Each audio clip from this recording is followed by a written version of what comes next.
भाग करते चले जाएंगे इधर।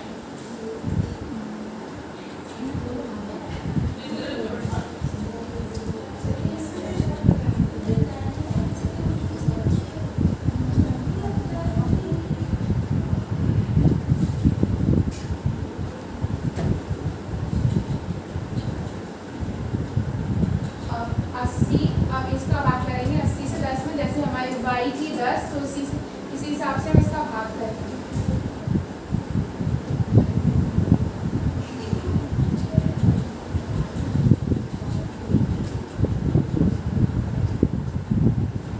अब इसको बताएंगे कैसे संतुलन हुआ।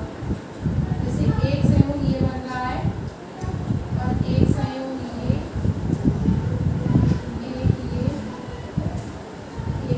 इसमें 4 संयोग बन रहे हैं। अब हम इसे सिद्ध करते हैं कि ये कैसे होगा। अब इसका हम पर गुणा करेंगे 3 में, क्योंकि इसकी संतुलन है 5, तो इसका 5 में गुणा करेंगे।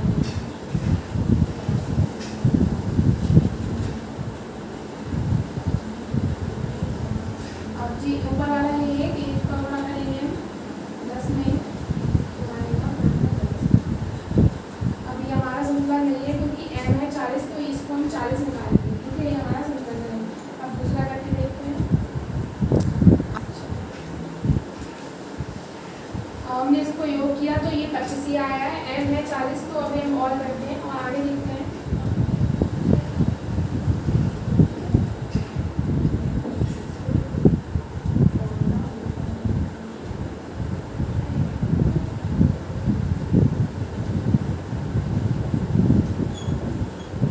अब ये हमारा आ गया 40m।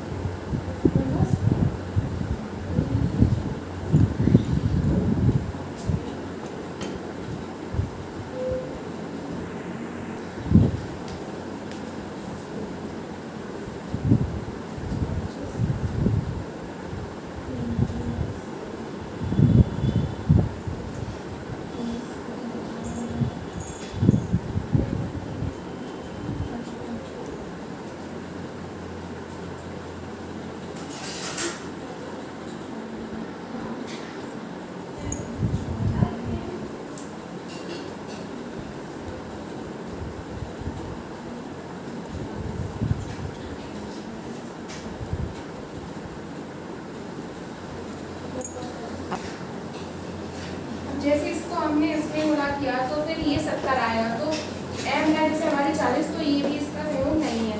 और जैसे इसमें आया 55, तो ये भी इसका नहीं है। और जैसे ये वाला 40 है तो इसमें m बराबर हुई, तो इसका ये संयोग बन गया।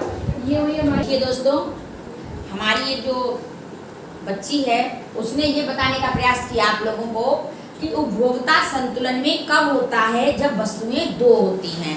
तो उसने ये फार्मूला भी लगाया है, दिख रहा है फार्मूला, कि MUX बटे में PX बराबर होता है MUX बटे में PY। तो ये जो उपभोक्ता का संतुलन है ये 2 वस्तुओं के संदर्भ में है। एक वस्तु अगर होती तो क्या होता, MUX बराबर P। अगर एक वस्तु होती तो हम एक वस्तु को लेते, लेकिन यहाँ 2 वस्तुएं हैं। पहली ली गई है X वस्तु और दूसरी ली गई है Y वस्तु, जिसको हमने ये बताया कि उपभोक्ता की आय है 40 और X वस्तु की कीमत है 5 रुपया और Y वस्तु की कीमत है 10 रुपया।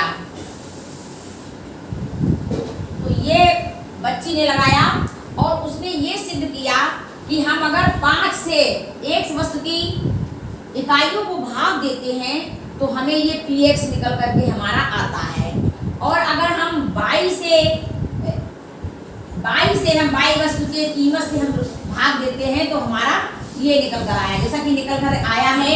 अगर हम 5 से 50 को भाग देंगे तो 10 आया है, 5 से हमने 45 को भाग दिया तो 9 आया है, और 5 को हमने 40 से भाग दिया तो 8 आया। 5 में 40 होता है, 5 सत्ते 35 होता है तो 7 आया है, 5 अट्ठा 30 होता है तो ये 6 आया है, और 5 25 है तो ये 5 आया है।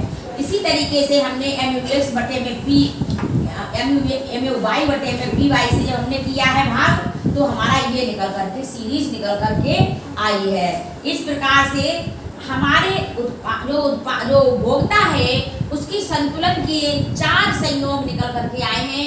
जैसा कि पहला 8-8 है, दूसरा 7-7 है, तीसरा 6-6 है और चौथा 5-5 है। अब आप लोगों ने समझ लिया, लेकिन अब उसने इस तरीके से आपको निकाल करके भी बताया कि कैसे हमें पहला 8-8 है तो क्या है, उसने एक बाई वस्तु की जो है कि बाई वस्तु की जो इकाई है उसने 1 खरीदी है और जो एक्स वस्तु की इकाई है वो उसने 3 खरीदी है।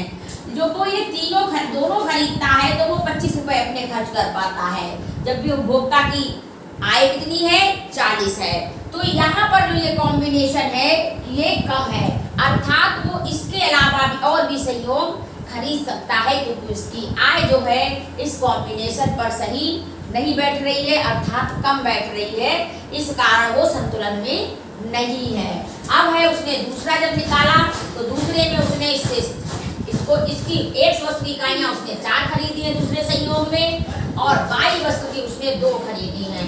तो उसने इस तरीके से इसको मल्टीप्लाई बाई किया है तो यहाँ 20 आया है, यहाँ 10 से इसका मल्टीप्लाई किया तो यहाँ 20 आया, जब इसका योग किया तो ये 40 आया है, अर्थात ये उपभोक्ता की आय है 40, तो यहाँ भी ये 40 आया है। तो इस संयोग पर उपभोक्ता संतुलन में है। इस बात को हम समझ देख लिया है, हमने सिद्ध कर दिया है उसने इस सवाल के द्वारा। दूसरा कॉम्बिनेशन है हमारा 6, जिसमें एक वस्तु की वो खरीदता है 5 इकाइयां, ये देखिए 5×5 25 हो गए, और यहाँ पे वो खरीदता है 4 इकाइयां, तो ये हो गए इसके 3 इकाइयां, तो ये हो गए इसके तुम लोग कुछ नहीं होगे। हाँ तो ये हो गए 10 या 30, तो ये उसकी आय से ज्यादा हो रहा है। इसी तरीके से चौथे कॉम्बिनेशन में भी यहाँ पर 70 हो रहे हैं, यहाँ पे 55 हो रहे हैं, अर्थात उपभोक्ता संतुलन में कहाँ पर है, जहाँ पर आय उसकी 40 हो रही है। ठीक है, दैट्स ऑल। सबकी समझ में आ गया? Yes ma'am. सबकी समझ में आया? Yes, ma'am. अभी लगवाएंगे।